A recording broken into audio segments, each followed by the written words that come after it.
car industry and product design in general has changed so quickly. Different trends happen, different materials, different technologies, different ideals, and staying on that pulse, right? With your finger on that pulse, I think is just definitely a service to those students. Michael Canty, Academy of Art University, 2007. So I grew up in San Francisco. And I was sort of returning back home after my enlistment in the Marines. In the Marine Corps, I used to be a plane captain, so I used to work on the jet engines and make sure that they could fly.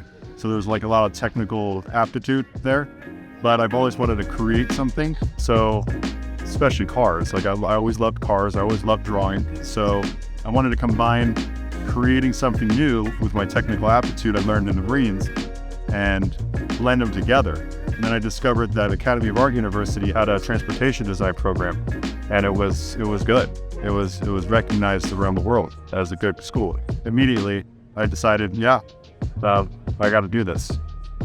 I went in a little bit later in life because I had already been in the Marines for 5 years. So I had a little more experience, a little more patience. Yeah, it was a beautiful school. I loved the art museum. I like the fact that you build your own clay models. You can use your own hands instead of outsourcing. So there's something more intimate about that when you're creating. My GI Bill only paid for a portion. So I had to live off my GI Bill, and combined with the Yellow Ribbon program where the school pays for half your tuition is definitely helping. The quality is definitely there. Tom Matano, the legendary designer, one of the most respected designers in the industry.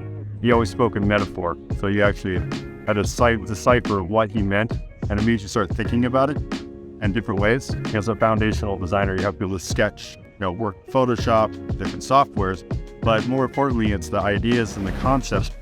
Tom and Antonio really push that, what is your message? What's the point of view? What's the reason you're designing something? And that gives it the strength and the reason for being. I landed a really good job at Ford. At Ford, I got to design the Ford Explorer. So I was on various programs, projects. There's probably about 3 or 4 designers that graduated AAU and are working at Ford. So we have that sort of camaraderie. It's kind of nice to be able to look back and be we went to school together. I remember when neither of us had a job, work in the trenches for a while, and all of a sudden you can make something and look back and all right, I did that.